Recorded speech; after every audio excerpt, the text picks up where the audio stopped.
अरे कितनी चमचागिरी भाई है, कुछ तो यार शांत हो जाओ। और इसीलिए आप आज मेरी समझ में आया कि आज तक मोदी जी ने जो उन्हें भाषण अच्छा लगता है उसकी ट्वीट करके तारीफ करते हैं, लेकिन शिवराज जी की तारीफ आज तक नहीं की उन्होंने। आज कम से कम 200 बार उन्होंने नाम लिया होगा और ऐसा कर दिया कि 2014 के पहले देश में कुछ हुए नहीं था। उन्होंने कहा झंडा लहराते हुए एक फोन पे जो है जहाज निकल गया, तो 2 ही शिप निकले हैं, 22 शिप अभी अटके हुए हैं। कि भाई इसका मतलब हुआ कि बापू तेरा इजराइल है। जिस पार्टी ने अन्नपूर्णा देवी, जिस सरकार ने मां अन्नपूर्णा की रसोई पर ताला लगवा दिया, वो कैसे बात करता है? तो इसलिए उसी पे कायम रहो। ये ज्यादा जो है इस चक्कर में खुश करने के चक्कर में वो खुश नहीं होते हैं, मैं भी उनको जानता हूँ। माननीय राजीव जी आप। हाँ, धन्यवाद उपसभापति जी। मैं विनियोग विधेयक पर बोलने के लिए खड़ा हुआ हूँ। प्लीज संजय जी, आप राजीव जी बोल रहे हैं, प्लीज आप। आज अभी मैंने धन्यवाद उपसभापति महोदया। मैं विनियोग विधेयक पर बोलने के लिए खड़ा हुआ हूं। सर देखिए, मैडम देखिए ना, इधर इतना शोर करके मेरा टाइम अभी नहीं जुड़ना चाहिए। ये टाइम जो है आप कम करें। ये देखिए क्या हो रहा है। ये जी आपका हो गया भाषण, बाहर जाइए। अरे कितनी चमचागिरी भाई है, कुछ तो यार शांत हो जाओ। इन्होंने कहा मैं भी मोदी जी को जानता हूं 30 साल से, तो मैं भी मोदी जी को 30 साल से जानता हूं, और वो उनको इतनी ये पसंद नहीं है जितनी हुई आज। और इसीलिए आप आज मेरी समझ में आया कि आज तक मोदी जी ने जो उन्हें भाषण अच्छा लगता है उसकी ट्वीट करके तारीफ करते हैं, लेकिन शिवराज जी की तारीफ आज तक नहीं की उन्होंने, जबकि इतना लंबा चौड़ा ये भाषण देते हैं। उनके आज कम से कम 200 बार उन्होंने नाम लिया होगा और ऐसा कर दिया कि 2014 के पहले इस देश में कुछ हुए नहीं था। न बिजली खंबे थे, न बिजली थी, कुछ प्रगति हुई नहीं थी, न रेल थे, न ग्रामीण विकास हुआ था, न सड़क हुआ था, कुछ भी नहीं। यानी देवगौड़ा जी भी सुनते रहे कि वो भी 1 साल प्रधानमंत्री थे, उनके जमाने भी कुछ नहीं। अटल जी भी प्रधानमंत्री थे, उनके जमाने भी कुछ नहीं हुआ। बस सब 2014 के बाद ही हुआ। कमाल है। शिवराज जी ने भी आज क्या भाषण दिया, आप लोग तालियां बजा रहे। अरे कुछ तो समझाओ। तो माननीय निर्मला जी नहीं है, मुझे लगता है वित्त मंत्रालय के वित्त राज्य मंत्री जरूर होंगे, तो अपना भाषण शुरू करता हूं कि वित्त मंत्रालय का ये विनियोग विधेयक जो कि एक औपचारिकता है, ये जो है जो अतिरिक्त राशि लेना होता है, जो कि करीब 2,18,000 करोड़ के करीब 2,81,000 करोड़ 200 जो है गवर्नमेंट ने सैंक्शन लिए है। हालांकि इसमें सिर्फ जो है उन्होंने 36,000 करोड़ का जो है चार्ज एक्सपेंडिचर दिखाया, लेकिन ये परंपरा होता है। और मेरा ही मानना है कि वित्त मंत्रालय को ध्यान देना चाहिए कि जो पैसा दे रहे हैं उसकी जो है उसका पूरा डिटेल भी, विस्तार भी जो है उस मंत्रालय से जरूर लेना चाहिए। वो कुबेर की तरह होता है वित्त मंत्री, और कुबेर का काम सिर्फ पैसा देना नहीं है, ये भी पता लगाना है कि वो कैसे खर्च होता था। जो काम योजना आयोग पहले करती थी, लेकिन अब वो पूरी तरह से नहीं हो पा रहा क्योंकि योजना आयोग खत्म हो गया और वित्त मंत्रालय को देखना चाहिए। जैसे उनकी उदाहरण के लिए डिफेंस मिनिस्ट्री, रक्षा मंत्रालय, कल उन्होंने भी जिक्र किया था, शक्ति सिंह जी ने भी इसका, रक्षा मंत्रालय पे जो खर्च है, तो अब आप ये कोई जो है उसके मामले में ये देखना पड़ेगा, नई रणनीति बनानी होगी। हमारा मेजर एक्सपेंडिचर आर्मी पे है, लेकिन पिछले युद्ध में आपने देखा कि 1 इंच भी मूवमेंट जो है आर्मी का नहीं हुआ। सारा युद्ध आसमान में लड़ाई है, सारा युद्ध जो है आज जो चाहे ऑपरेशन सिंदूर हो, सिर्फ आसमान का युद्ध था, मिसाइल्स का युद्ध था, ड्रोन का युद्ध था। और इसी तरह जो है आज इजराइल और अमेरिका का जो ईरान में चल रहा, वो भी मिसाइल्स का युद्ध है, ड्रोन का युद्ध है। तो स्ट्रेटजी बदलनी पड़ेगी, हमें अब फोकस वहां करना पड़ेगा, मिसाइल डेवलपमेंट प्रोग्राम बनाना पड़ेगा। ट्रंप ने कहा था मैं 3 दिन में वार खत्म कर दूंगा, आज 18 दिन हो गए, कर पाए? क्योंकि ईरान का जो मिसाइल डेवलपमेंट प्रोग्राम था इतना बड़ा था कि आज तक वो लड़ रहे हैं, उनका मुकाबला कर रहे हैं। तो इसलिए जो है हमें भी अपनी रणनीति ढंग से सोचनी पड़ेगी कि हम जो पैसा दे रहे हैं अतिरिक्त जो है बजट के प्रावधानों में, तो हम उसको खर्च कहाँ पे करें, मिसाइल डेवलपमेंट प्रोग्राम और उसके साथ साथ जो है टेक्नोलॉजी डेवलपमेंट। इन्होंने कल कहा था कि रिसर्च डेवलपमेंट R&D पे खर्च होना चाहिए, तो मैं भी इस बात का समर्थन हूँ कि उसको करना चाहिए। दूसरी ये है कि जैसे चीन ने PL-15 और PL-18 अब डेवलप की है उनकी मिसाइल। अगर PL-18 मिसाइल तो इतनी खतरनाक है कि उसके बाद छोड़ने के बाद मैनुअल कंट्रोल ही नहीं उस पर रहता, कहाँ चली जाए। तो आपको इस मुकाबले के लिए तैयार रहने के लिए क्या स्ट्रेटजी है, कैसे डिफेंस मंत्रालय, रक्षा मंत्रालय उस पर कर रहा है, ये बहुत जरूरी है कि वित्त मंत्री जी उसको इंश्योर करें। दूसरा, ये ड्रोन की बहुत बड़ी समस्या हो रही है। एंटी ड्रोन टेक्नोलॉजी पे क्या काम हो रहा है, ये भी रक्षा मंत्रालय को देखना पड़ेगा। ड्रोन एक इतनी बड़ी समस्या है कि ये 50 किलो तक एक्सप्लोसिव लेके जा सकता है और कहीं भी गिरा देता। कल वो बता रहे थे पंजाब के एक सांसद की, वो ड्रोन के जरिए जो है भारत के अंदर पंजाब में जो AK-47 तक गिरा देते हैं, जिसका फायदा आतंकवादी ले सकते हैं। तो आपकी ड्रोन टेक्नोलॉजी के लिए आप क्या क्या कर रहे हैं, ये भी बहुत देखना जरूरी है। और आपको पता है जब पिछली बार ऑपरेशन सिंदूर चल रहा था तो उसके पास पठानकोट तक उनके ड्रोन आ गए थे। हमें IPL का मैच स्थगित करना पड़ा था, खत्म करना पड़ा था, क्योंकि वहाँ से 50 किलोमीटर की दूरी पर से धर्मशाला स्टेडियम था। तो ड्रोन की समस्या के लिए भी क्या क्या आप कर रहे हैं, ये आपको ध्यान देना होगा, जो बजट में प्रावधान है उसके लिए। एक चीज़ ऐसी है जिसके लिए मैं निर्मला जी को नहीं जिम्मेदार मानता हूँ, उसके लिए विदेश मंत्रालय जिम्मेदार है, लेकिन उनको पैसा देना पड़ता है उसके लिए भी। बीजेपी, और मुझे लगता है कभी कभी बीजेपी वाले भी अच्छी बात कर लेते, अपने भाषणों में कहते थे। पहले काफ़ी दिनों तक वो बोलते रहे कि कुछ है ही नहीं, कुछ संकट है ही नहीं, विपक्ष बेवजह तमाशा खड़ा कर रहा, किसी किस्म का संकट नहीं। कल और परसों के जो हमने भाषण सुने, अरुण सिंह जी का भाषण और कुछ लोगों के भाषण, नड्डा जी का भी, जिन्होंने माना कि संकट है, अब उन्होंने उसकी जो है नैरेटिव बदल दिया। अब वो कहते हैं संकट है लेकिन विपक्ष आपदा में भी अवसर ढूंढ रहा है। विपक्ष जो है संकट में साथ नहीं दे रहा है। अभी गैस वगैरह का संकट है, गैस LPG का संकट है, उसमें विपक्ष अवसर देख रहा। अरे मुझे तो याद है कि 10 रुपये भी बढ़ते थे तो आप मंत्री जो बाद में हमारी बहन जी हैं, आपको याद होगा स्मृति ईरानी जी, बहुत लोग सड़क पर सिलेंडर लेके बैठ जाते थे, क्या क्या तमाशा नहीं करते थे। वो आपदा में अवसर नहीं था, वो तो सिर्फ दाम बढ़ते थे। आज तो संकट है और ये संकट जो है लगातार जो है बढ़ता चला जा रहा है। उन्होंने कहा झंडा लहराते हुए एक फोन पे जो है जहाज निकल गया, तो 2 ही शिप निकले हैं, 22 शिप अभी अटके हुए हैं। लेकिन ये सोचना पड़ेगा कि ये शिप अटके क्यों, सही है, क्यों ही अटके हैं, अभी तो देखना पड़ेगा। 80 साल बाद अचानक ही नौबत कैसे आई। इतने इस देश में प्रधानमंत्री हुए, किसी के जमाने में नहीं अटके, चाहे नेहरू जी हों, चाहे उसके बाद लाल बहादुर शास्त्री हों, चाहे इंदिरा जी हों, और चाहे जो है आपके देवगौड़ा जी जा रहे हैं, इनके ज़माने में चंद्रशेखर जी, नीरज यहाँ बैठे हैं, इनके पिता बेस्ट रिलेशन ईरान से थे, सबसे हमारे अच्छे थे, इजराइल से भी अच्छे थे, ईरान से भी अच्छे थे, अमेरिका से भी अच्छे थे, रूस से भी अच्छे थे। कोई ऐसी बात ही नहीं थी कि किसी और अन्य कोई प्रधानमंत्री किसी का कोई झगड़ा किसी से था। हमारी नीति ऐसी थी कि सबसे दोस्ती, किसी से झगड़ा ना, हमारे जहाज रुकते थे ना कुछ होते। अब ये एक नया शुरू हुआ कि हमने वो विदेश नीति पूरी तरह से उलट दी। अब हम ऐसे चले गए कि हम बिल्कुल जो है इजराइल के ब्लॉक में शामिल हो गए, उसके गुट में शामिल हो गए।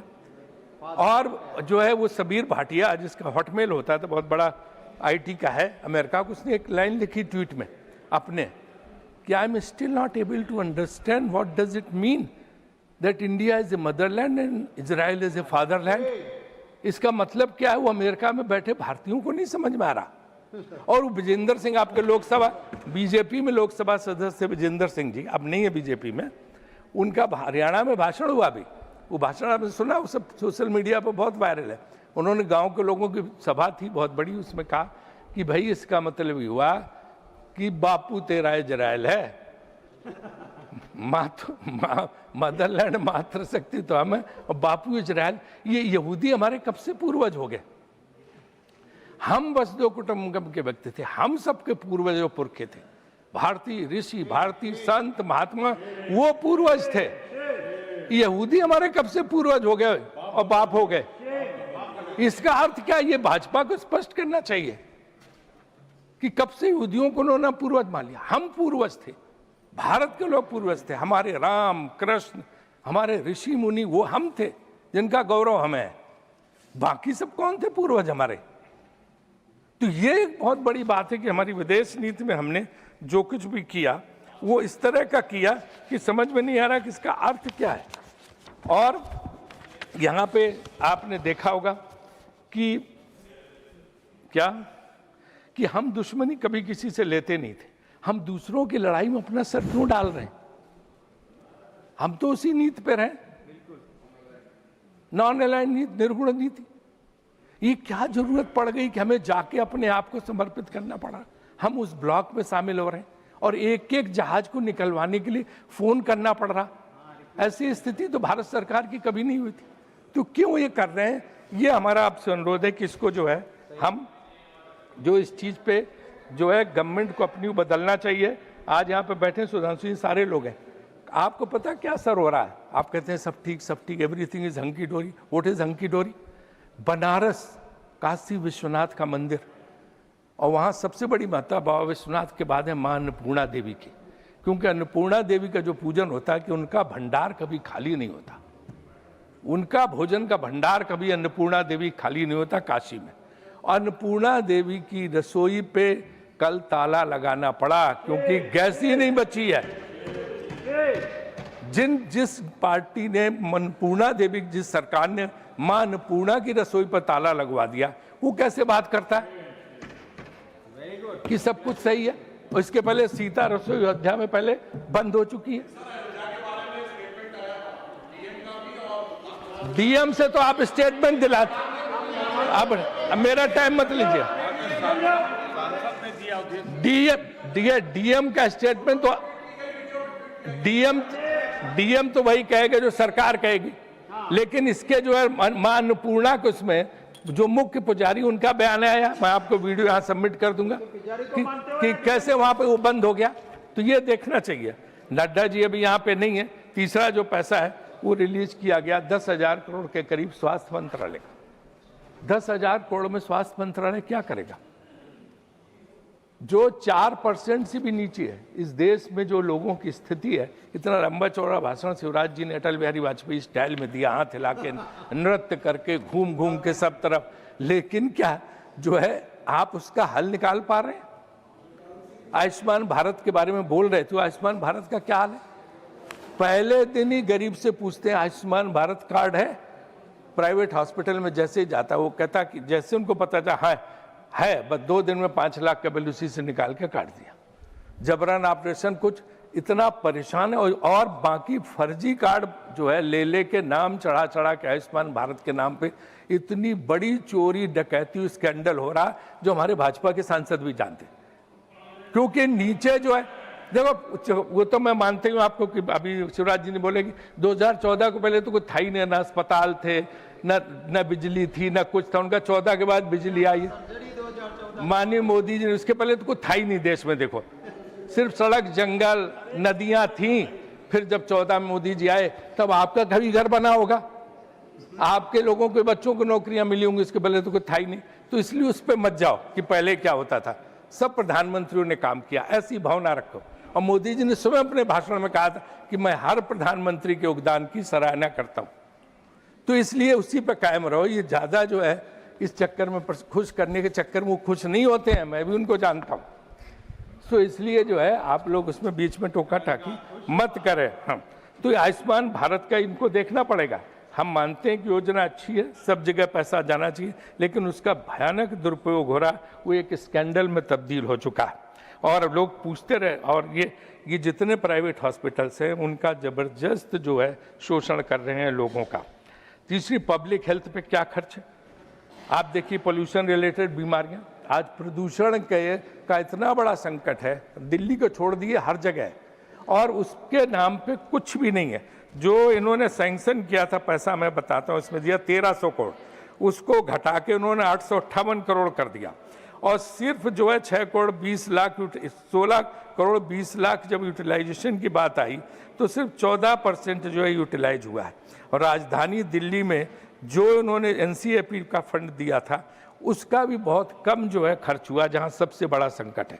तो आप ना प्रदूषण रिलेटेड बीमारियों पे कोई खर्च कर रहे, ना आयुष्मान भारत स्कीम सही चल रही है, उसमें धांधली, घोटाले और माफियागिरी चल रही है। और इसके बावजूद दूसरी तरफ जो नए आंकड़े, कारपोरेट का प्रॉफिट 22.3% बढ़ गया है, 22.3% हो गया है, लेकिन रोजगार सिर्फ 1.5% बढ़े। ये भी बड़ी चिंता की बात। कारपोरेट का प्रॉफिट बढ़े, बड़ी बड़ी कंपनियों का, हम खुश हैं, हमें कोई ये नहीं है, जितना विकसित हो अच्छा हो, लेकिन नौकरियां भी तो उसी अनुपात में मिले। नौकरियां मिल नहीं रही, क्योंकि ये सिर्फ जो है सीमित हो गया है 10% लोगों पे। 10% कारपोरेट हाउस, बड़े जो घराने हैं, धनी लोग हैं, 58% नेशनल इनकम उनके पास है, सिर्फ 10 जो है बड़े घरबाने, बड़ी कंपनियों के पास। और यहाँ नरेंद्र मोदी जी बैठे हैं, वो तो जानते हैं, गुजरात के ही हैं, उनसे ज़्यादा हम क्या बताएं, उनको सारी चीज़ पता है।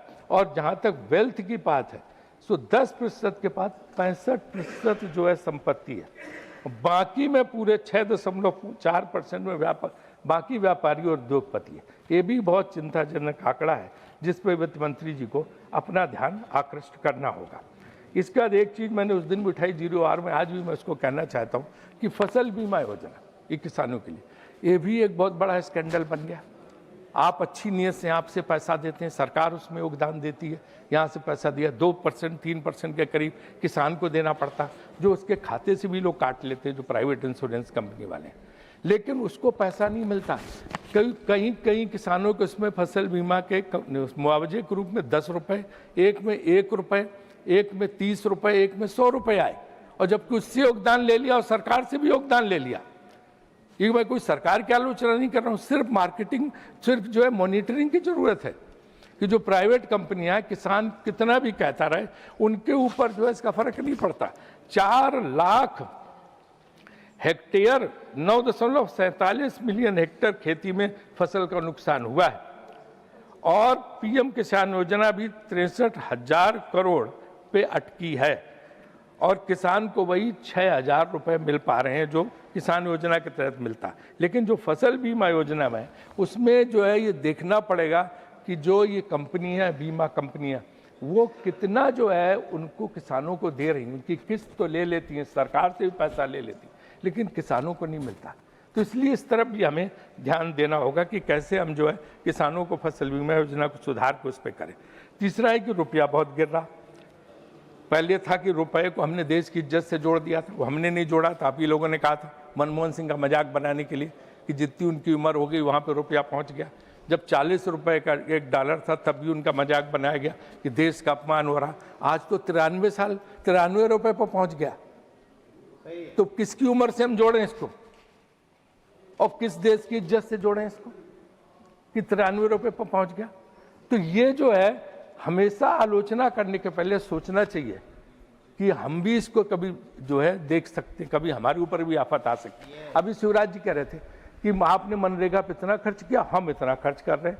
वो नहीं देखते कि तब मनरेगा 6 साल के लिए हम लोग उसमें उतना पैसा, और दूसरे क्या होगा भविष्य में अगली सरकार इससे ज़्यादा करेगी। ये तो नियम है, नेहरू जी के ज़माने में इतना पैसा था, इतना खर्च हुआ। इसका जितने प्रधानमंत्री धीरे धीरे बढ़ता गया। अटल जी के 6 साल को कंपेयर करोगे खर्च करने में ग्रामीण विकास पे तो बहुत कम आएगा। तो इसका मतलब थोड़ा अटल जी ने कोई गलत काम किया। ये विभागीय जो है सबसे बड़ा किया था नरसिम्हा राव जी ने, 5 सेक्रेटरी होते थे इस विभाग में। बस खत्म कर रहा हूँ मैडम। तो इसलिए इस बात पे हमें देखना पड़ेगा कि कैसे हो। एक अच्छा सुझाव उसमें है कि पोस्ट ऑफिस के लिए भी पैसा उन्होंने स्वीकृत किया। पोस्ट ऑफिस, डाकखाने हमारी पुरानी धरोहर और संपत्ति होते थे, उनका कोई इस्तेमाल नहीं हो रहा। इसलिए मैं सरकार से निवेदन, कोई योजना निकालें जिससे डाकखाने जो खड़े हैं वाइट एलिफेंट, इनमें कुछ और किसी काम पे इनको लगाएं ताकि लोगों का फायदा हो सके। बहुत बहुत धन्यवाद, बहुत बहुत आभारी।